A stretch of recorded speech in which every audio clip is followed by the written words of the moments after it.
This night should have been filled with laughter, dancing, and joy. But instead, this night marked the beginning of a chilling and terrible mystery. This terrible secret would haunt an entire nation. The woman disappeared into the shadows.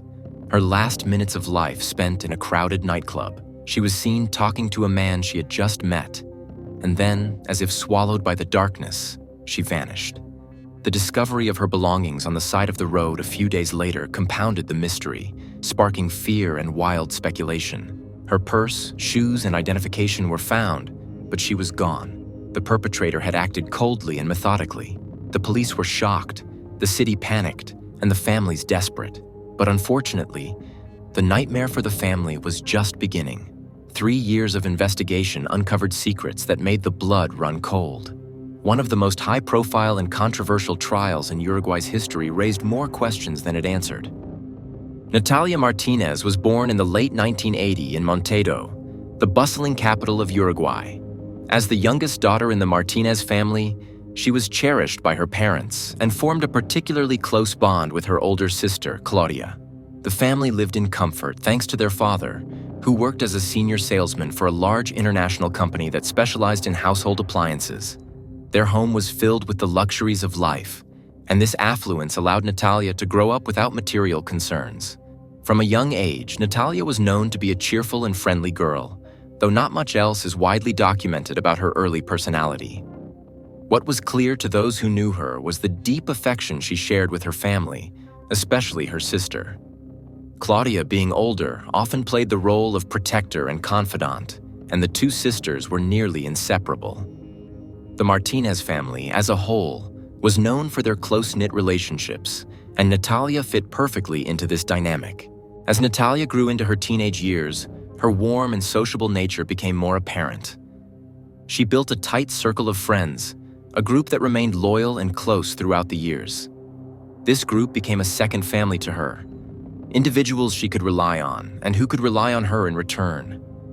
They stuck together in times of trouble, never abandoning each other, and later described Natalia as a person who could effortlessly connect with anyone.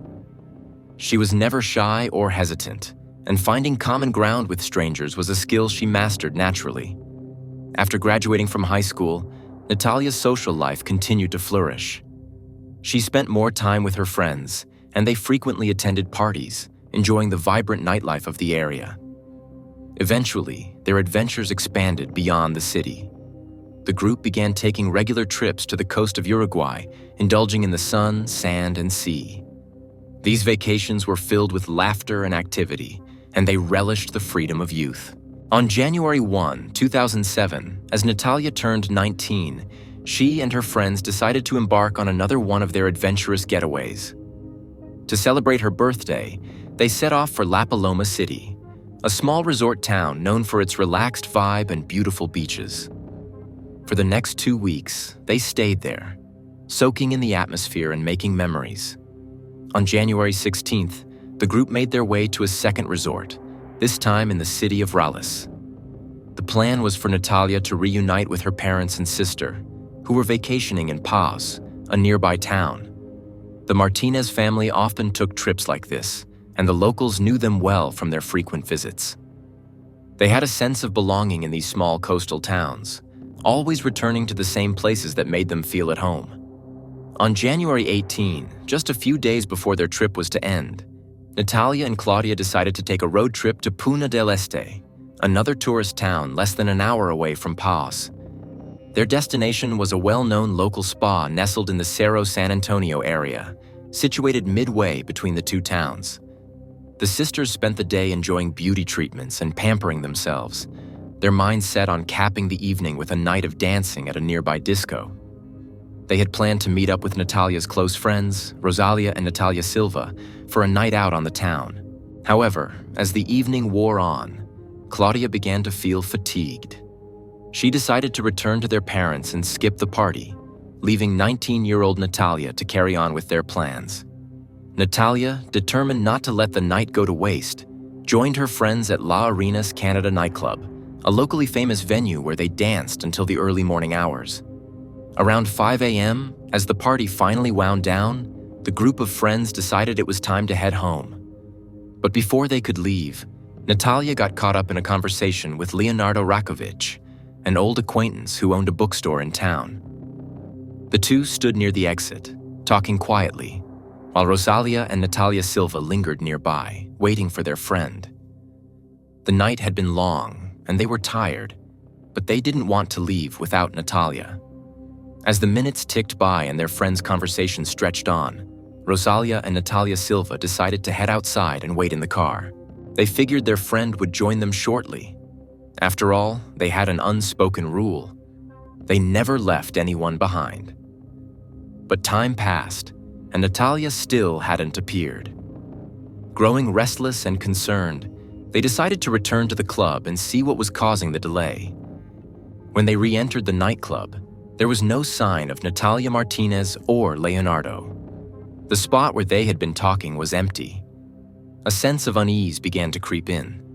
Natalia wasn't the type to leave without telling her friends. If there had been a change of plans, she would have called or, at the very least, told them in person.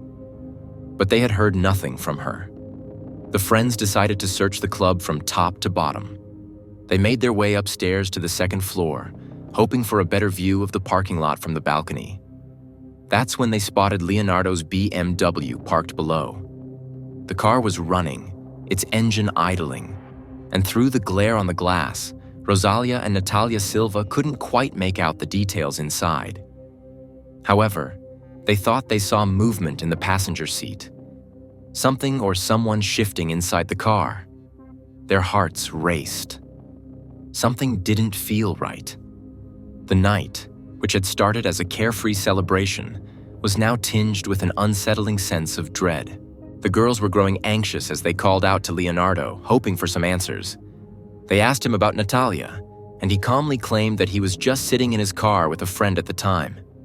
He explained that after a brief conversation with Natalia inside the club, they had parted ways. He insisted he had no clue where she went afterward or why she hadn't returned to her friends. Unsure of what else to do, the girls speculated that Natalia might have already headed home. With this thought in mind, they got into the car and drove to her relatives, just 10 minutes away from the club. When they arrived outside the house, they honked their car horn softly, trying to get Claudia's attention without disturbing the entire family. But there was no response. After a few more tries, they decided to turn back and return to the club, retracing their steps to the last place they had seen Natalia. They resumed their search, scouring the area for nearly 2 hours, but their efforts were in vain. No one had any information about where she had gone, and the anxiety only grew. By 8 a.m., Natalia Silva, exhausted and distraught, finally made her way home. Though physically drained, her mind was racing with worry. She shared her concerns with her parents, fearing that something terrible had happened to her friend.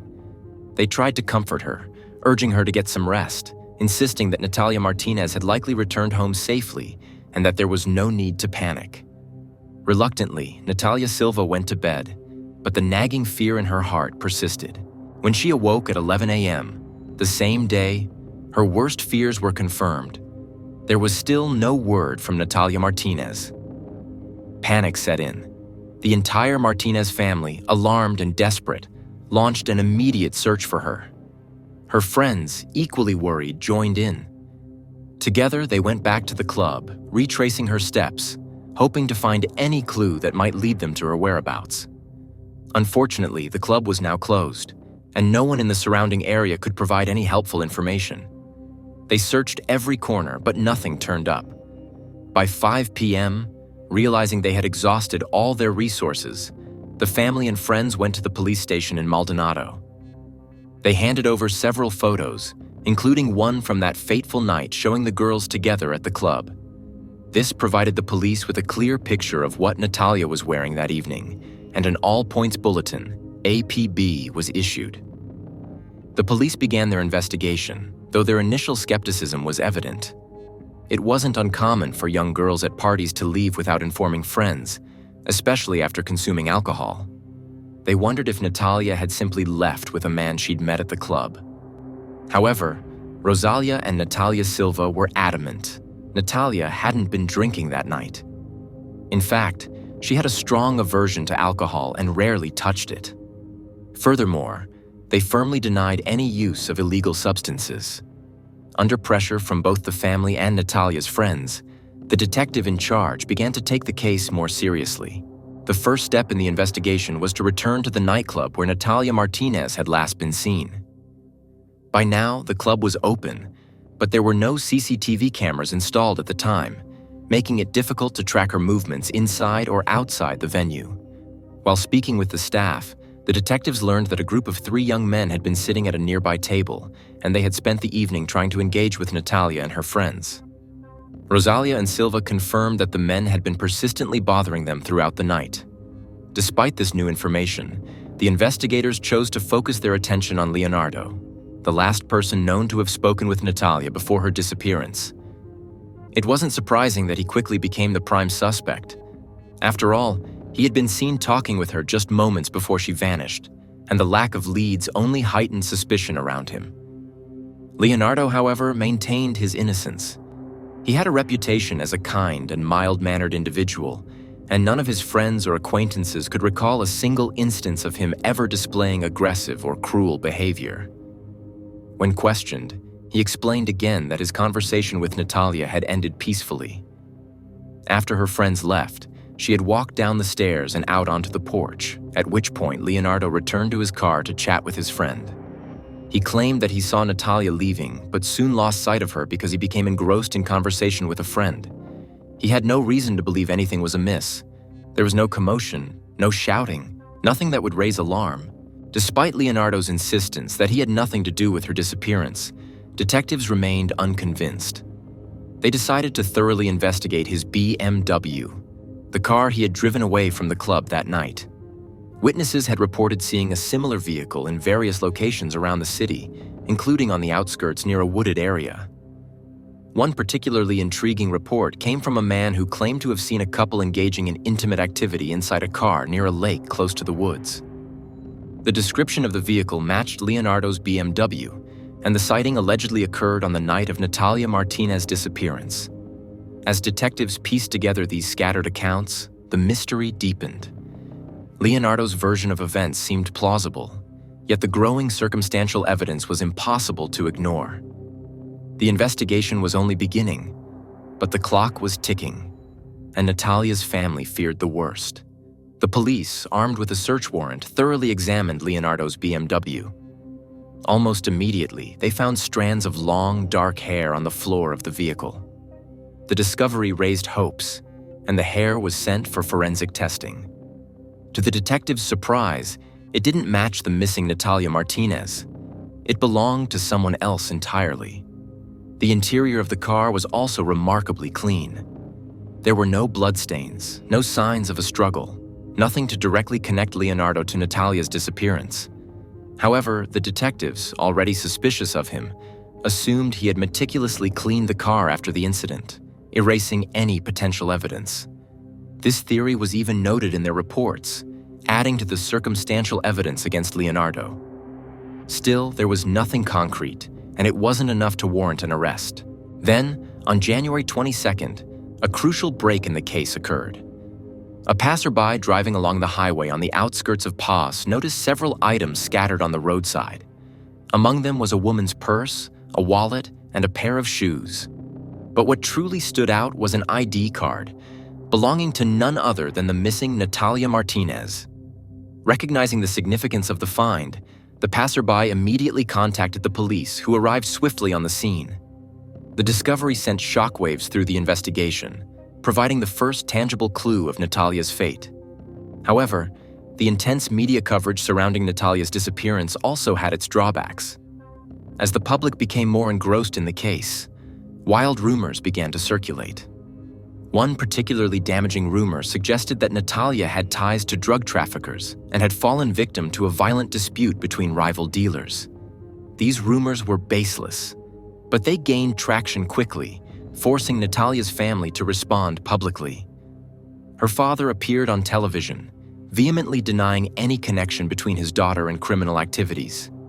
Despite his efforts, the rumors continued to spread, casting a shadow over the investigation. In addition to fueling speculation, the media frenzy led to a flood of false reports. Anonymous tips poured into the police station, each one more outlandish than the last.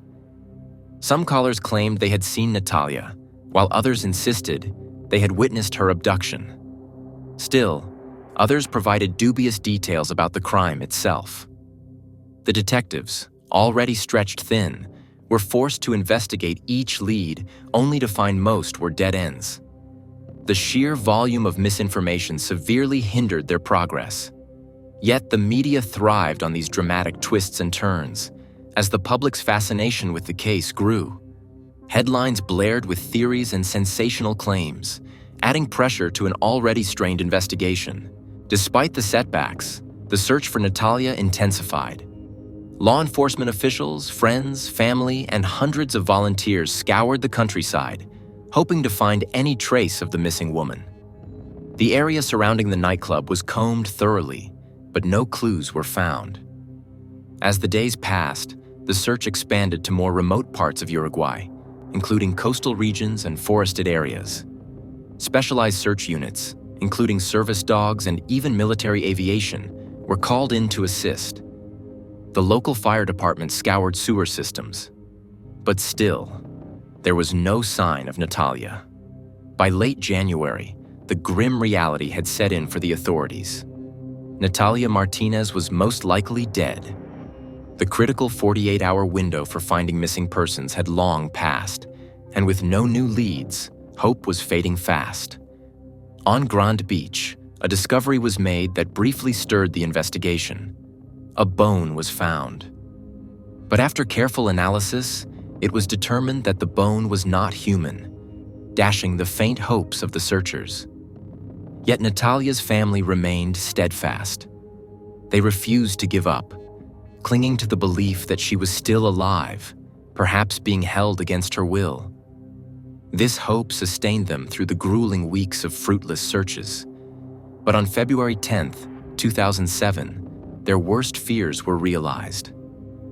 A woman's body was discovered in the dense woods near Willow Lake, just 2 miles from the club where Natalia had last been seen. The condition of the body was poor, badly decomposed after weeks exposed to the elements, but the clothing matched what Natalia had been wearing the night she disappeared. Detectives felt a sinking certainty that they had found the missing young woman. The discovery triggered memories of a previous eyewitness report. Someone had seen a couple in a car near that very wooded area, engaged in what appeared to be an intimate encounter. The sighting had occurred on the night of Natalia's disappearance, and the vehicle matched the description of Leonardo's BMW. With this new piece of the puzzle, investigators returned to their prime suspect, even as they awaited the results of the forensic examination of the body. The body was sent for a detailed autopsy, but the medical examiners faced significant challenges due to its advanced state of decomposition. 5 different forensic experts were brought in to carefully analyze the remains. Despite the difficulties, they were able to confirm that the body was indeed that of Natalia Martinez. Further examination revealed subtle signs of strangulation on her neck, leading the medical team to conclude that she had likely died from asphyxiation. Toxicology reports ruled out both alcohol and drug poisoning as potential causes of death. However, due to the poor condition of the body, it was impossible to determine whether Natalia had been sexually assaulted, leaving the possibility open.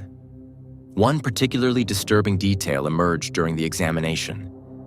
Natalia's body had been bound with nylon thread. The experts were unable to determine whether this binding had occurred before or after her death, adding another layer of mystery to an already perplexing case. Despite the extensive autopsy, many questions remained unanswered. Yet, it was clear that Natalia had met a violent end, and the investigation now focused on finding her killer. Though the discovery of Natalia's body provided closure to her family, it also marked the beginning of a new phase in the investigation. Because Leonardo was still under suspicion, and new evidence pointed to him, detectives faced mounting pressure to solve the case and get justice for Natalie Martinez. A few months after the discovery of Natalia Martinez's body, the case took a dark and unexpected turn. Ruben Olive, the man who had originally discovered her belongings by the side of the road, was found dead near his home at the base of a cliff. At first glance, authorities were inclined to label it as a suicide. But those close to Ruben, including his family and friends, were adamant that this was impossible. Ruben was deeply religious, cherished life, and was devoted to his family. He had never shown signs of despair or suicidal thoughts. An autopsy later confirmed their suspicions. Ruben had died from blunt force trauma to the head, sustained before his fall from the cliff. It was clear now. He had been murdered. His death raised chilling questions about whether it was connected to Natalia's case. As if that wasn't tragic enough, the next loss sent further ripples of sorrow through the Martinez family. Natalia's father, Everett Martinez, fell into a profound depression following his daughter's death. He was haunted by the grisly details of her murder, as well as the malicious rumors spread by the media, some suggesting that Natalia had ties to criminal activity. Unable to cope with the weight of his grief and the incessant public scrutiny, Everett took his own life. He shot himself in the head at his home. His body was discovered by his daughter, Claudia, and his wife, deepening the trauma for the family. The police quickly closed the case, confirming that Everett's death was a suicide. The family, while devastated, did not contest this conclusion. For months, the investigation into Natalia's murder stalled, and it seemed like there would be no justice. But in 2010, nearly 3 years after her death, detectives stumbled upon new evidence that reignited the case. This new lead came from an overlooked source: Natalia's personal correspondence. The messages, exchanged with a close friend just days before her death, revealed that she had met a man online who she was planning to meet at the club the night she disappeared. Astonishingly, detectives had missed this crucial information for years. It was unclear why it had taken so long to access Natalia's digital records, but the delay had cost the investigation precious time. As detectives reviewed the messages, they realized that the man Natalia had mentioned was one of the same 3 young men who had been pestering her and her friends at the club that night. These men had been identified early in the investigation, with several witnesses, including the bartender, pointing them out as behaving suspiciously. Yet, for reasons that were unclear, this information had been overlooked or dismissed. With renewed vigor, detectives tracked down and identified the 3 men. They were all slightly older than Natalia, and their involvement in the case suddenly became a focal point. When questioned, the men seemed nervous and confused. Their accounts of where they had been and what they had done on the night of Natalia's murder were contradictory. Their stories didn't match up, and this raised further suspicion. The police also managed to track down one critical witness, a girlfriend of one of the men. For her own safety, her identity was kept secret, but she provided crucial information. One of the men, Rodrigo Verchis, had confessed to her that he had been involved in Natalia's death. Rodrigo, 25 years old at the time, had been evasive from the start. During previous interrogations, he had lied to detectives, providing false information about his whereabouts. But this new testimony, combined with phone records that placed him at key locations near the time of Natalia's disappearance, painted a different picture. DNA samples were taken from Rodrigo, but due to the condition of Natalia's remains, they were of limited use. Nevertheless, investigators now had enough to consider him the prime suspect. Rodrigo was called back in for further questioning on June 8, 2010. His friends, who had been with him at the nightclub on the night in question, were also interrogated. They all denied having anything to do with Natalia's death. They claimed that after leaving the nightclub, they had hired escorts to continue their night of partying. However, Rodrigo's story quickly began to unravel. Initially, he denied ever having met or interacted with Natalia. But detectives confronted him with the damning evidence of her online messages, proving that they had known each other and had arranged to meet at the club that night. Under pressure, Rodrigo's facade crumbled. The next day, he returned to the station and finally told the truth. He admitted that he had met Natalia online and that they had exchanged messages before agreeing to meet at the club. However, things hadn't gone as he had hoped. As the night wore on, Rodrigo became frustrated that their conversation wasn't going well. In the early hours of the morning, he suggested that they leave the club and go to another venue nearby. But this was a lie. His real intention was to get Natalia alone. Rodrigo then led her to a remote area under false pretenses, intending to take advantage of her. The investigation had finally uncovered the truth, but it left everyone with a bitter sense of injustice. Rodrigo had lured Natalia away from her friends with ill intentions.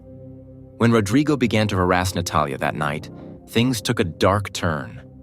According to his confession, she rejected his advances, and he claimed to have accepted it calmly. He further stated that Natalia suffered an asthma attack due to the excitement, followed by convulsions. Without her inhaler or any medication, she tragically died in front of him. Rodrigo claimed that he was confused and panicked, unable to offer any help. His fear intensified when Natalia stopped showing signs of life in his car. After the party, Rodrigo was supposed to return to his family's farm near the city. But faced with a dead body, he chose to cover up the incident rather than seek help.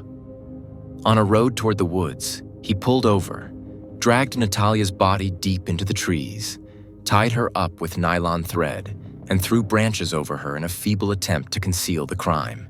However, his story was riddled with inconsistencies, and many believed he was hiding the truth. A witness walking on the beach had previously claimed to have seen the pair engaged in intimate relations, and signs of strangulation found during an autopsy indicated coercion. It was highly likely that Rodrigo omitted a crucial detail, that he had strangled Natalia after failing to get what he wanted. His initial intentions seemed clear. He had hoped for intimacy, and when rejected, things escalated. The forensic evidence suggested more than just an accidental death, but given the state of Natalia's body, proving molestation was no longer possible. What puzzled investigators was why Rodrigo hadn't called for help. If Natalia had suffered a genuine asthma attack, any reasonable person would have tried to save her life by contacting emergency services. A simple call for medical assistance might have saved her, or at least cleared his name. The fact that he hid the body instead of seeking help only reinforced the suspicion that he was hiding something far darker than he admitted. A key element that contributed to the confusion during the investigation was the car Rodrigo had been driving that night, a Chevrolet Corsa. Coincidentally, this car was strikingly similar in appearance to a BMW of the same era, especially in the dim light of night. Both vehicles were dark maroon, making it easy for several witnesses to mistake Rodrigo's car for the BMW belonging to Leonardo Radakovich, the bookstore owner who had been a prime suspect early on. This led to a string of false leads that wasted valuable time. Once Rodrigo confessed, however, his friends, who had been with him that night, were cleared of any involvement and released. Meanwhile, Rodrigo was placed under arrest, awaiting trial. His parents were concerned about his safety in prison, fearing retaliation from violent inmates, but the warden reassured them that he would be protected. At first, it seemed as though Rodrigo's confession would make the prosecutor's job straightforward. But in mid-2010, during preliminary hearings, Rodrigo recanted his confession, claiming he had only admitted to the crime under intense police pressure. He insisted that he was innocent. Despite his claims, his confession had been too detailed. He had shared information only the killer would know, including the exact location of Natalia's body. His sudden change of heart raised suspicion, but his defense team swiftly rallied behind his new plea. Rodrigo's lawyers attempted to dismantle the prosecution's case by arguing that he hadn't even been at the nightclub that night. They presented phone records and statements from his employer to suggest that Rodrigo had been working a shift that evening, making it impossible for him to have been at the scene of the crime. They further claimed that the following day, Rodrigo had attended a friend's wedding, where no one noticed any unusual behavior from him. The defense's argument took a hit when Leonardo Radakovich, who had been cleared earlier, was called as a witness for the prosecution. He testified that, on the night of Natalia's disappearance, she had repeatedly glanced away from him toward a young man in the club, now confirmed to be Rodrigo. This, coupled with testimony from Natalia's friends who identified Rodrigo, placed him at the scene, effectively discrediting the defense's alibi. The prosecution also leaned heavily on the findings of the medical examiner. According to the autopsy, Natalia's asthma could not have caused her death so quickly. While she did suffer from asthma, it would have taken hours, not minutes, for an attack to kill her. The more likely cause of death, based on the strangulation marks found on her neck, was manual strangulation. Unfortunately, due to the condition of the body, the medical examiner was unable to provide further details about the injuries, but the evidence that did exist pointed away from Rodrigo's story of an accidental death. 3 years of investigation had yielded enough evidence to challenge Rodrigo's claims. The prosecution argued that Natalia, a cautious young woman, would never have willingly gone anywhere with a man she didn't trust. This indicated that Rodrigo had either tricked her or forced her into accompanying him that night. Furthermore, the way he disposed of her body was cold and methodical, not the actions of someone in a state of panic. Forensic experts concluded that Rodrigo had likely killed her intentionally and then tried to cover up the crime by hiding her body in the woods. In the end, Rodrigo's attempts to claim innocence only added to the tragedy.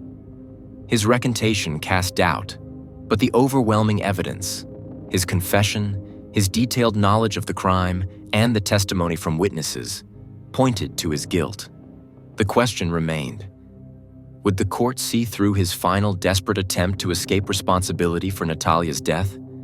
Or would justice finally be served for the young woman whose life was cut short in such a brutal and senseless manner? The hearings for the murder of Natalia Martinez took place from late August to mid-September 2010. During the trial, the prosecution meticulously crafted a narrative, painting Rodrigo Vergés as the perpetrator with a clear motive for the crime. After examining the evidence and testimonies, the court found Rodrigo guilty of murder and sentenced him to 9 years in prison. Many believed justice had finally been served for the brutal death of Natalia. However, just a few months later, in February 2011, Rodrigo's defense team, led by his persistent lawyer, filed an appeal. The defense argued that the court's decision was fundamentally flawed and accused the prosecution of bias. According to the defense, the entire case had been fabricated, and Rodrigo was merely a scapegoat in a miscarriage of justice. In a surprising turn of events, on October 27, 2014, the appeal bore fruit. Rodrigo, who had only served 4 years and 2 months of his 9-year sentence, was eligible for parole. Despite the gravity of the crime, he was granted an early release, largely due to his good behavior during his time in prison. This decision sparked outrage, particularly among those who firmly believed that Rodrigo had taken Natalia's life. The swift release of a convicted murderer left many questioning the justice system and the weight it placed on punishment for such a heinous crime. Rodrigo's father, Miguel Vergés, was one of the most vocal advocates for his son's innocence. Throughout the trial and Rodrigo's incarceration, Miguel maintained that his son had been framed. He insisted that Rodrigo was not the murderer, and the court's decision was a mistake. Miguel's unwavering support of his son, combined with the early release, reignited rumors and conspiracy theories surrounding the case. The trial, already controversial, was now mired in fresh speculation. Some began to question whether Rodrigo was truly guilty, while others clung to the belief that Leonardo Radakovich, the bookstore owner and earlier suspect, was the real killer. Despite the court's ruling, the events of January 19, 2007 remain shrouded in mystery. To this day, the full truth of what happened that fateful night has never been definitively uncovered. Some details of the crime have remained elusive, leading many to believe that the true murderer may still be free. The unsolved murder of Ruben Oliva, the man who found Natalia's belongings and was later found dead at the foot of a cliff, has only added to the lingering doubts. His death, which many believe to be connected to Natalia's murder, was never solved. This loose end continues to fuel theories that the killer is still at large. The case of Natalia Martinez has since become one of the most controversial and debated trials in Uruguayan history. Many feel that justice was never fully served, and for some, there remains a deep-seated fear that the person responsible for both Natalia's and Ruben's deaths has yet to face the consequences of their actions.